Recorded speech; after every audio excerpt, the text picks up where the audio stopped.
Nosso estudo de hoje está na carta aos Efésios, capítulo 4, versículo 29.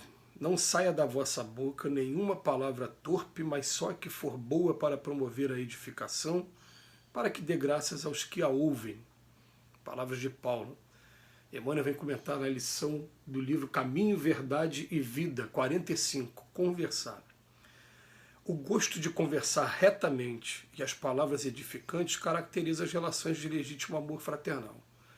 As almas que se compreendem nesse ou naquele setor de atividade comum estimam as conversações afetuosas e sábias como escrínios vivos de Deus que permutam entre si os valores mais preciosos. A palavra precede todos os movimentos nobres da vida, tece os ideais do amor, estimula a parte divina, desdobra a civilização, organiza famílias e povos. Jesus legou o Evangelho ao mundo conversando. E quantos atingem mais elevado plano de manifestação preza a palestra amorosa e esclarecedora? Pela perda do gosto de conversar com alguém, pode o homem avaliar se está caindo ou se o amigo estaciona em desvios inesperados. Todavia, além dos que se conservam em posição de superioridade, existem aqueles que desfiguram o dom sagrado do verbo, compelindo-o às maiores torpezas. São os amantes do ridículo, da zombaria, dos falsos costumes.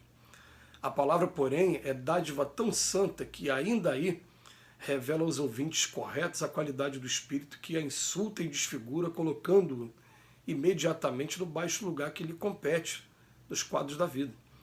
Conversar é possibilidade sublime. Não relaxes, pois, essa concessão do Altíssimo, porque pela tua conversação serás conhecido. Bem, a gente lembra que existem três maneiras de a gente estar manifestando nossas opiniões. Essas maneiras são pensamento, palavra e atitudes. O pensamento, a gente está aprendendo ainda que ele é a principal forma de comunicação dos espíritos. Então, como os espíritos não têm corpo igual a gente, não têm uma boca, não conseguem usar o som articulado, eles jogam mente a mente. Os pensamentos vão chegando. Então, certa vez, um espírito amigo em um dos trabalhos que a gente desenvolve, ele até falou para a gente, não tenham vergonha dos pensamentos que chegam até vocês enquanto vocês estão trabalhando. Por exemplo, vou dar um exemplo aqui, né? Você está dentro de uma sala de passes, de oração. Na hora que você está dando passe, vem aqueles pensamentos, às vezes agressivos, sensuais, coisas que não vão ter nada a ver com aquele momento. E você fica, às vezes, se penalizando. Não fique assim, porque, na verdade, está sendo efeito de comunicação. Você está recebendo esses pensamentos. Mas vamos ficar preocupados, sim, com aqueles que agradam a gente, mesmo estando contrários ao Evangelho, agradam a gente. Esses é que a gente tem que tomar muito cuidado, para que eles não se exteriorizem através da palavra, nem através dos atos. Então, se ficou só no ponto do pensamento, está ótimo. Faz parte do mundo de expiações e provas. E aquilo eu guardei comigo, falei, caramba, então aqui na Terra eu recebo os pensamentos, né? Mas só aqueles que me agradam de alguma maneira, que encontraram eco dentro de mim, é que eu devo me preocupar se eles estão dentro do Evangelho ou não. Tudo bem. Depois a gente escuta Jesus falar no Evangelho que da boca sai o que está cheio, o coração. Então, olha, assim, tem uma coisa também muito boa da gente analisar, né? Eu me lembro de uma história uma vez, a pessoa contando que, imagina se alguém chegar lá do alto do Corcovado, num lugar bem alto, picar um monte de papel e jogar no vento. 5 minutos depois alguém vira, agora cata o papel todinho. Já era, não tem mais como catar. O vento levou e está caindo daquela altura toda lá pela cidade do Rio de Janeiro. Assim é a palavra. A partir do momento que você falou, você não consegue mais pegar de volta. Se ela tiver que ferir, ela já feriu. Se ela tiver que agradar, ela já agradou. E a gente tem que tomar muito cuidado com o que sai da nossa boca, porque nós todos somos responsáveis pelos sentimentos que a gente desperta no outro. É claro que isso tem que ter uma intenção. A gente sabe que nossas palavras elas são interpretadas, às vezes de maneira diferente da nossa intenção, e aí a gente pode dizer que a gente está isento, sim, porque a obra ganha vida independente do autor. E nossas palavras também podem ser classificados como óbvios. Mas o que o Emmanuel está chamando a atenção, olha que pontos interessantes. Primeiro ponto, Jesus deixou todo o seu evangelho através de conversas. Né? Foi através também de cura, foi, mas o que ficou de ensinamento para a gente? Você imagina se tivesse um registro apenas de um curandeiro que passou aqui pela terra, não. Tudo que ele deixou através de conversas e foi anotado pelos evangelistas e trazido até os dias de hoje. Então, o que a gente tem de mais importante no mundo hoje veio através de conversas. Segundo ponto que ele vem falando, que a gente sente um prazer muito grande em conversar com os amigos, com as pessoas. Eu me lembro que, por exemplo, quando eu era militar, as pessoas elegiam aquele momento fora do trabalho, normalmente em mesas de bar, normalmente em outros lugares, desde que não fosse regados exageradamente a bebida alcoólica, ou regados a bebida alcoólica mesmo, o que é muito difícil você conseguir um grupo todo, que pelo menos um não faça uso da bebida alcoólica na nossa geração. A gente está aprendendo aí do mal que ela faz, mas quando saía do trabalho e ia para aquele ambiente, ali você quebrava a formalidade do trabalho, ali você desabafava, você falava, você conversava, você colocava todo o problema e chegava leve depois no dia seguinte do trabalho, porque muitas das coisas do trabalho eram resolvidas nesses momentos informais em que a pessoa tinha oportunidade de conversar, de desabafar. Né?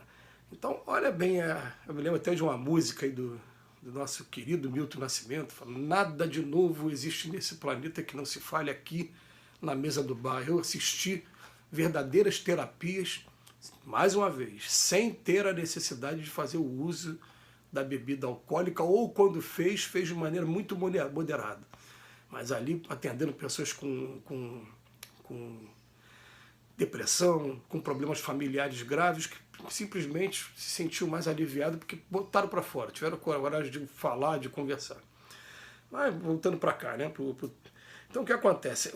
A chamada que o Emmanuel fala, pela perda do gosto de conversar com alguém, perdi o gosto de conversar com aquela pessoa, pode o homem avaliar se ele está caindo ou se é o amigo que está estacionando em desvios inesperados. Fala, poxa, aquela pessoa que eu tinha um grande prazer de conversar com ela, por que eu não tenho mais o prazer de conversar com ela?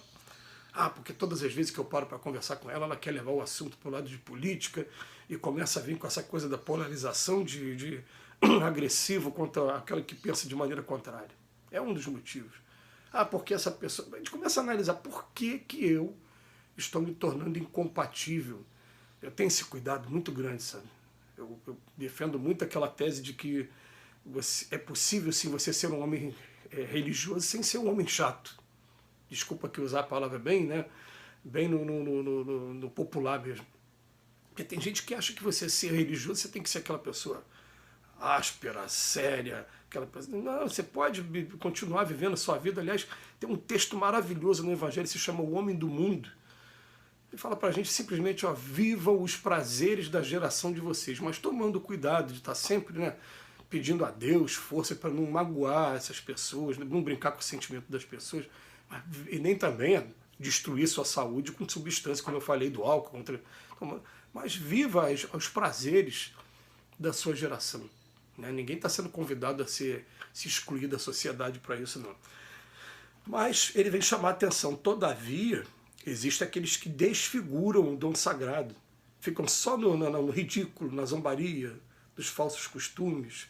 E até uma coisa que a gente tem que entender, eu durante muitos anos, eu tinha um vizinho, que ele, todas as vezes que ele parava para falar comigo, ele parava para falar comigo piadas, coisas às vezes pesadas, e eu ficava, aquilo me incomodava de uma certa maneira. Até um dia eu falei, peraí, na verdade ele está tentando se comunicar e a única maneira dele se comunicar é essa. Aí eu comecei a dar atenção a ele e de repente ele se tornou um grande, queria conversar comigo toda hora, me via caminhando ou dando uma corrida e queria correr comigo, queria conversar comigo e tal. Falei, então era a única maneira dele se aproximar mais. Depois, quando teve oportunidade, eu falei para ele, pô, você só chegava falando piadas, coisa pesada, por que tem gente que só leva a conversa para o ridículo, para a zombaria e para falsos costumes? Acham que só vão conquistar se for dessa maneira. Né? Conversar é possibilidade sublime, não relaxes, pois, essa concessão do Altíssimo, porque pela tua conversação serás conhecido. Que Jesus nos abençoe hoje e sempre.